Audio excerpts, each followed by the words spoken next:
All right, good morning, everyone. I'll go ahead and call it to order. I got 9:30. This is a special session of Jefferson County Commission regarding the solar text amendment. And I believe, Alex, you wanted to start us off? Thank you. I'll just do a quick overview of the draft amendment that's here before you. Just for the record, I'm Alex Bollieu. I'm the zoning administrator for the county. Working with you all for the last few years on the text amendment. The current draft that is before you includes provisions to allow solar facilities that are outside of the county's growth boundaries to process by conditional use permit. And then solar projects processing within the growth boundaries would process by right. All projects will be required to process a concept plan subject to a public workshop before the planning commission. Conditional use permits are subject to a public hearing before the Board of Zoning Appeals. Their role is to evaluate compatibility with surrounding land uses. Any additional conditions of approval that may be imposed by the Board of Zoning Appeals would need to be reflected on the concept plan that goes to the planning commission, in addition to any of the standards that are already in the zoning ordinance. The concept plan will reflect the general layout showing compliance with the county's setbacks, buffers, and landscaping requirements. Following approval of the concept plan, the next step would be then to apply for building permits through the Office of Building Permits. Depending on the type of site disturbance that may occur, a stormwater management plan may be required. The way the rules are written right now is that if there's no grading site disturbance, then there would be a stormwater management report showing compliance with the requirements in the stormwater management ordinance. Stormwater management ordinance has remained in effect this whole time, so those regulations have been out for review and still remain in effect. So the amendment before you today is specifically to amend the zoning ordinance to create provisions for the land use specifically. If you have any questions for me, if you'd like additional information on any of the criteria, I'd be happy to answer that. I just want to make sure I understood what you said. There would be a concept plan required both for the BZA to look at and for the planning commission. Yeah, I can clarify that. The conditional use permit, and I apologize if I might have said concept plan twice. The conditional use permit application will require a sketch showing the layout of the proposed project, and it'll show compliance with the criteria in the zoning ordinance.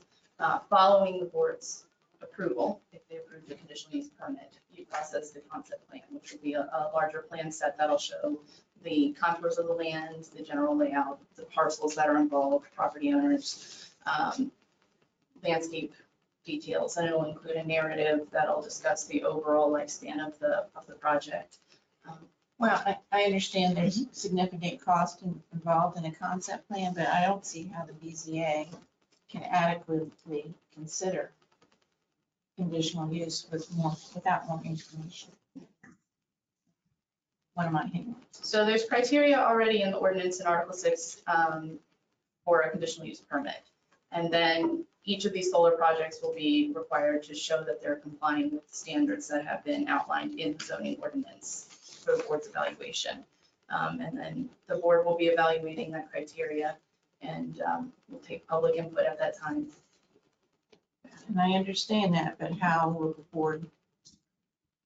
To me, a concept plan is the best way to convey all that information, and that's not required for the BZA. So I feel like that we're giving BZA an impossible task to evaluate something with a sketch and not a more detailed concept plan.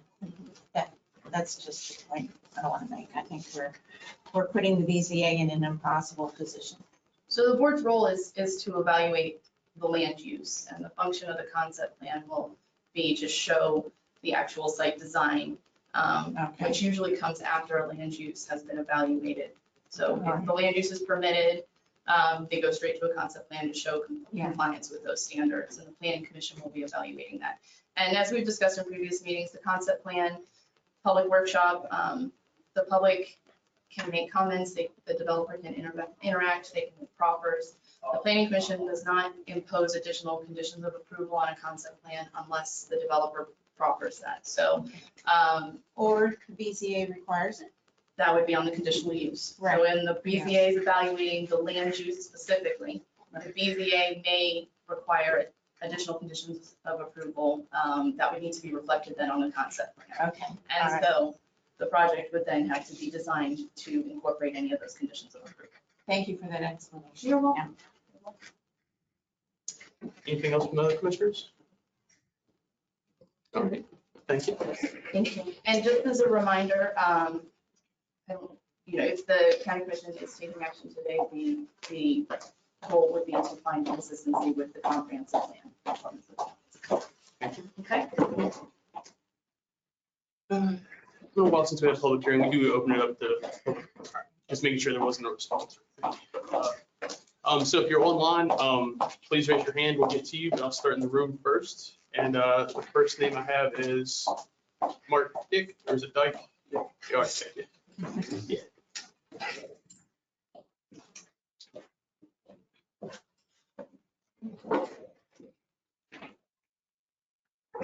Good morning. My name is Mark Dick. I'm here representing Integrity Federal Services. We are a civil engineering and planning firm. We've been working in Jefferson County for about 20 years now, a little bit more.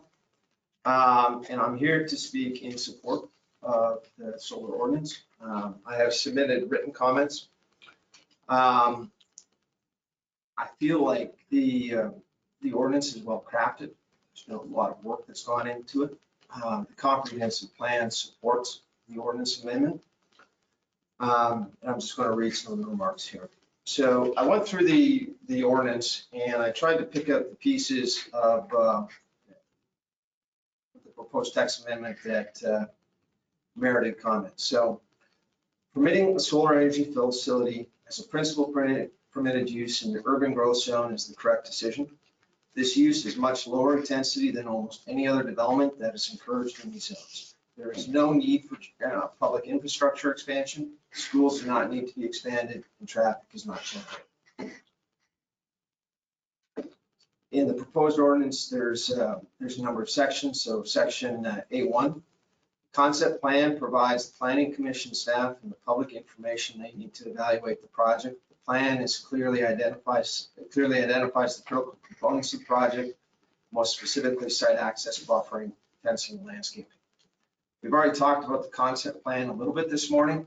From an engineering perspective, there really is no difference between a sketch plan and a concept plan. If anyone went before the BZA with just a general request for solar without giving them specific detail, that's on the concept plan. I expect the BZA would have a hard time approving. So we certainly would not ever follow that. We're going to follow the regulations of the concept plan, and for us, a concept plan and sketch plan are essentially the same thing. The ordinance addresses setbacks. The required 100-foot setbacks are equal or greater than any other use except for industrial in Jefferson County. And the only impact to these facilities is a visual one. An office building, gas station, or Walmart can be constructed 75 feet from the property line in Jefferson County. The setbacks should not be increased from where they are at the ordinance, as they currently protect the public interest. Some of the permitted setbacks in the rural zoning district or schools can be 100 feet from the property line. A fire station can be 50 feet from a property line. A stockyard can be 100 feet from the property line. An outdoor firing range can be 100 feet from the property line. And a kennel can be 100 feet from the property. So if you look at those uses that I've listed off, all of them are more intense than solar facilities. And the solar facility has that setback requirement. The landscape buffers, as written in the ordinance, provide significant screening and separation from residential, historic, and institutional and religious uses. The ordinance addresses security concerns. Jefferson County has done a lot of research on the stormwater management criteria. That was your 3 minutes. That was probably my part for not announcing. There's 3 minutes to speak, so if you please wrap up. Yeah. So they've done a lot of review on stormwater management. That's well written. And then the general conditions that have been added as part of the ordinance address all the specifics. But I think that the Planning Commission and staff deserve a lot of thanks for this well-crafted ordinance, and I hope that it's adopted. Next, I have Doug Rockwell.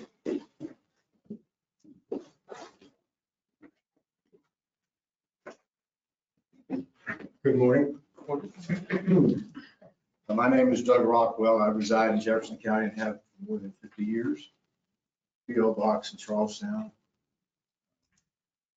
I've divided the issues with your ordinance into two categories. The first is legal, second is policy matters. You know, we address the legal issues first. March 31, 2022 was an agreed order entered by the court. It was consented to by this body and the planning commission. Then we agreed to amend the comprehensive plan to allow the uses traditionally used outside of urban growth boundary and inside as a permitted use for solar facilities.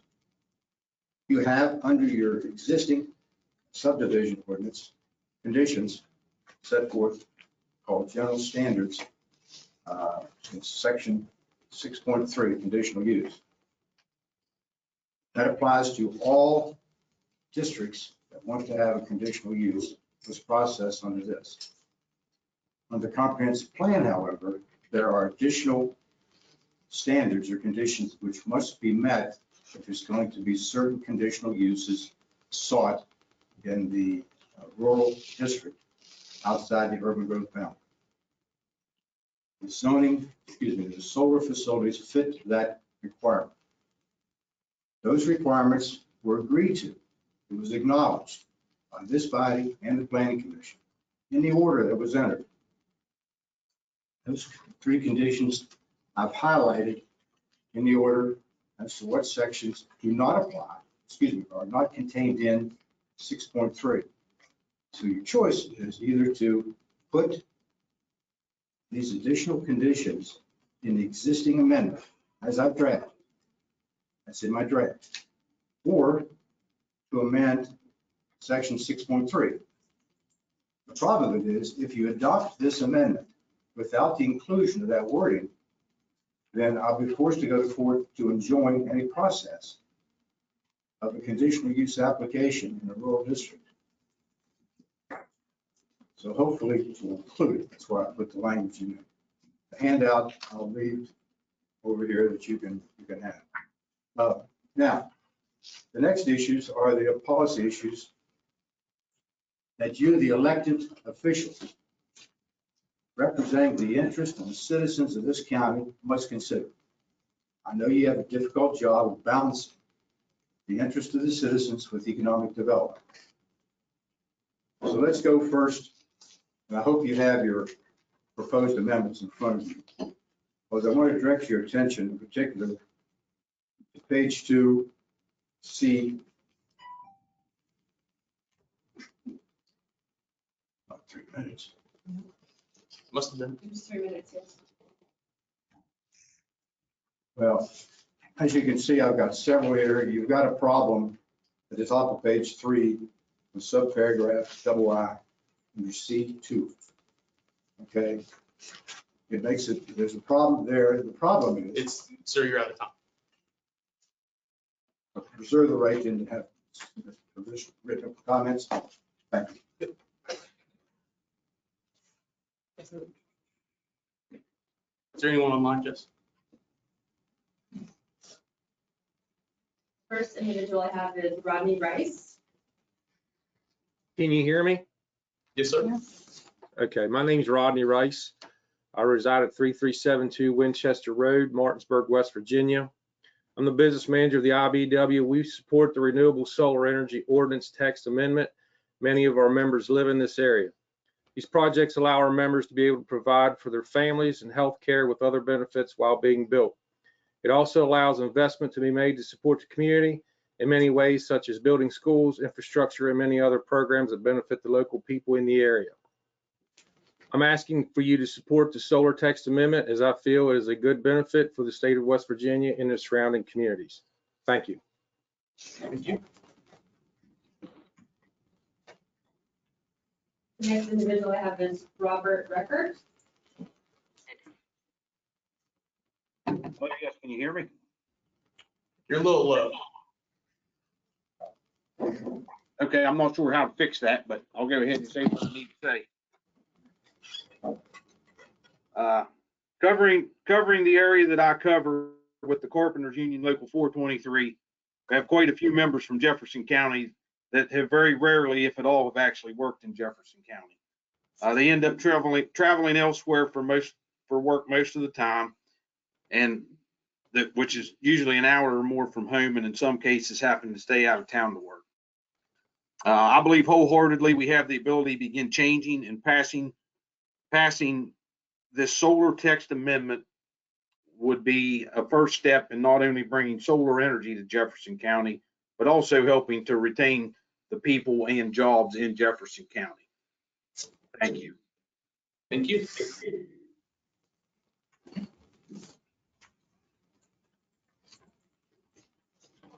The next individual is Stacy Tabs. Hello, good morning. Can you hear me? Yes, ma'am. Great. Here we are again with an opportunity to craft a zoning ordinance that's permissive of the new development moving forward, as well as structured to provide the necessary protections for the county that allow appropriate future new land uses. There is zoning, the land use maps, and the comprehensive plan that are supposed to provide the guidance for the successful growth and preservation of our well-established county. But what good are these if we don't follow and apply their principles? The conditional use process has been a major request of the public, and I have to say it shouldn't require wasting of tax funds for legal fees to fight lawsuits by your constituents to reach an acceptable change. These proposed solar facilities require an extremely large footprint, unlike anything currently here. Changing to the cut permit to give the careful consideration to each project is paramount, and we should apply this in the entire county with meaningful conditions. These facilities have the potential to cause a significant impact on surrounding residents. Within the urban growth boundaries and the majority of existing homes, we will be confined along the perimeters with a security fence. Within the proposed amendment, a 6-foot high fence with a 50-foot buffer is what locks you in. How do future utilities such as water and sewer connect neighborhoods now 1,000 acres apart? Without wildlife passageways or corridors, where do the animals go? Possums, raccoons, fox, deer, bear are pushed into our living spaces. The important ecosystem of our environment has been given no consideration.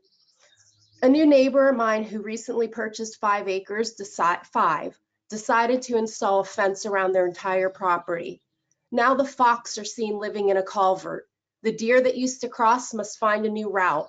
Wildlife is forced to the roads and other yards. This is 5 acres. Imagine 800 acres. Will the rocky landscape be free from explosive blasting to achieve the optimal grading for solar panels? After the 5 projects that have already been studied by the Regional Interconnect PGM, will the existing transmission lines be at full capacity and be allowed to expand through our country roads and land by right or future eminent domain? Now is the time to define the proximity of these installations to our neighbors and infrastructure.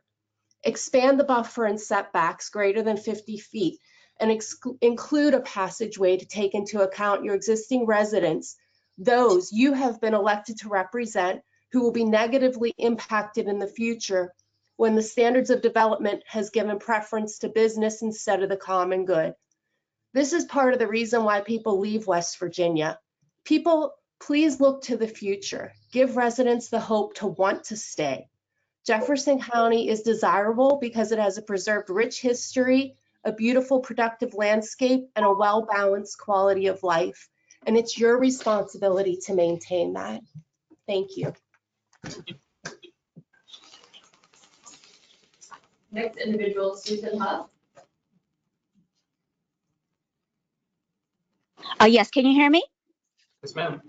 Okay. Good morning. My name is Susan Huff, and I live in Charlestown. And I'm speaking on behalf of Oakwood Farm and the Huff family in total support of the solar ordinance in Jefferson County. I've lost count of the number of times that I've spoken in support of allowing solar in the county, as this process has been so ongoing with no resolution. We feel that the stipulations that have been requested by opposing parties have been thoughtfully studied and met by the county officials, and the time has come to resolve the issue once and for all. Farmers deserve the right to make a living from the land that they own, and in our case have owned for generations. by allowing them to diversify their operations and place solar panels on their land. We sincerely hope that any issues with this process has been resolved and can now move forward. And I also would like to say that housing developments are a huge footprint on the county. And as farmers, we don't see people leaving West Virginia. We see people coming into West Virginia, therefore allowing all these housing developments. And we feel that solar is a much more viable option than that. Thank you for your time.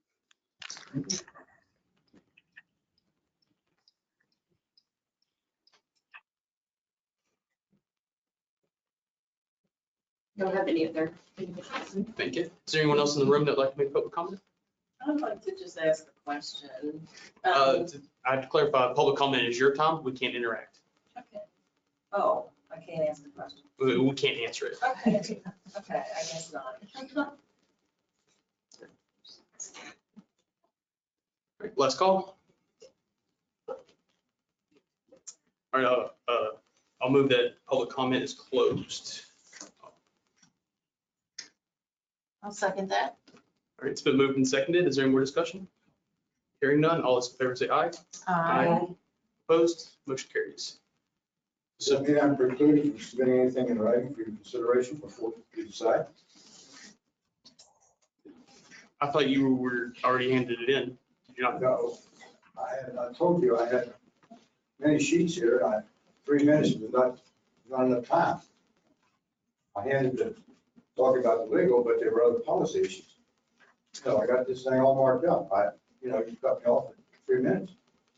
Well, sir, I just reserved 2 weeks to submit additional written comments. well, sir, this meeting's been noticed for a while now, and it's not the commission's fault you didn't have, or you couldn't fit what you had to say in 3 minutes. Okay,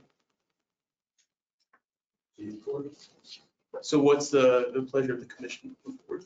Or did you want to go into executive session or anything like that? Okay, just making sure.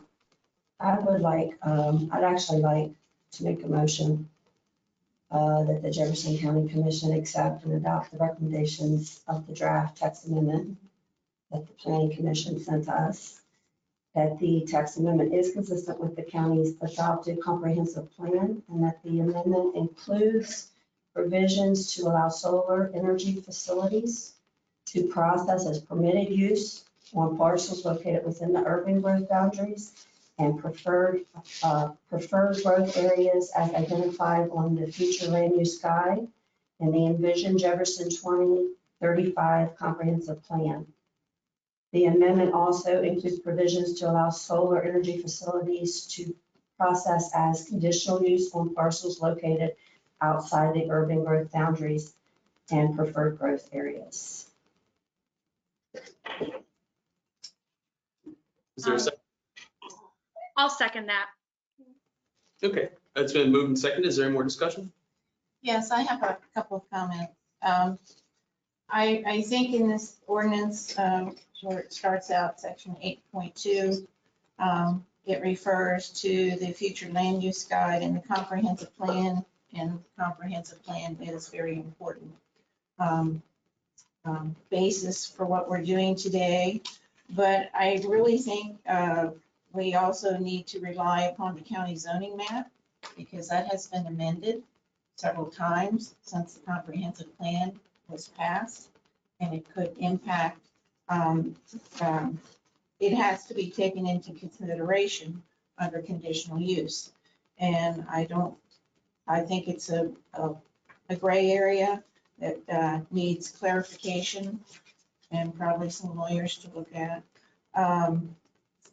I would also like the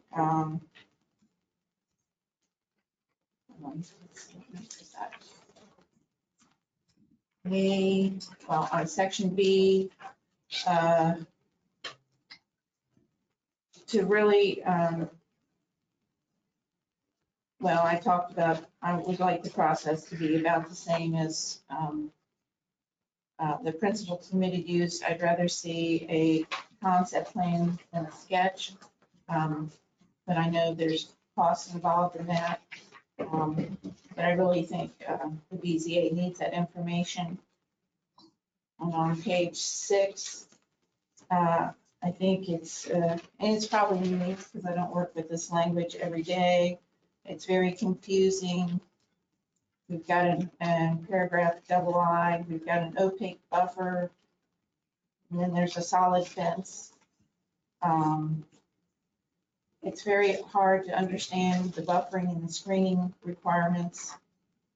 And I think it could be explained or outlined better. And I also think we need to ourselves, in conjunction with the planning commission, come up with conditions for processing as a conditional use specifically for solar panels. There's some other considerations that we need to clarify. So obviously I won't be voting for this as it is written. I do support solar as a conditional use in the rural district. And I know a lot of people probably think I'm nitpicking, but these are big projects and I want to do it right the first time, if that is at all possible. And there's too much at risk if we mess it up. I just like to, I'm Yes, just going to comment. So I do believe there is a place in Jefferson County for solar installation facilities. Like the one person that commented, I don't want to see the county peppered with it, but there is a place for that. I believe that we've taken into careful consideration a lot of the aspects, considering solar, including adding it as a conditional use permit in conjunction with where it can be used as conditional on the conditional use permit and principal use. And I think it makes sense to allow allow us to proceed forward and allowing these installations. I do believe considering both conditional use and principal use allows for smart installation of these facilities. And I firmly believe we should permit property owners to use their property as they see fit. All right, is there any more discussion? Yeah, it's Commissioner App. I would just echo what Commissioner Jackson had said. I mean, my main concern in all of this is that, as we heard in public comment, there's farmers in our community that are asking for our help. And I was appointed to the commission last year, and this has been going on long before that. So I'm just really looking to take the next steps and to be able to allow farmers to diversify their operations. All right. If there's no more discussion, all those in favor say aye. Aye. Aye. Opposed? Nay? Nay. So it's 2-2, so the motion fails. So what is the direction the commission wants to do? You want to refer it back to the planning commission? You want to amend it here ourselves? What can we do is the next question. I guess it's a legal question.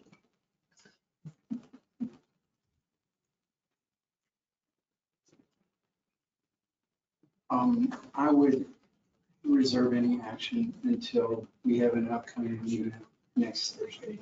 And we can reserve action. Just place it back on the agenda? Yes. Okay, too easy. All right, was it, should we adjourn or recess till the next meeting? Should be adjourned, right? But, all right, if there's no objection, we're adjourned. From the public hearing. Yeah, from the public hearing. Yeah. And the vote. Okay. Now, wasn't there something else we had added to this special It's session? 10:30. Yeah, it was at 10:30. That's why I said adjourn. Okay, all right, good, thank you for that.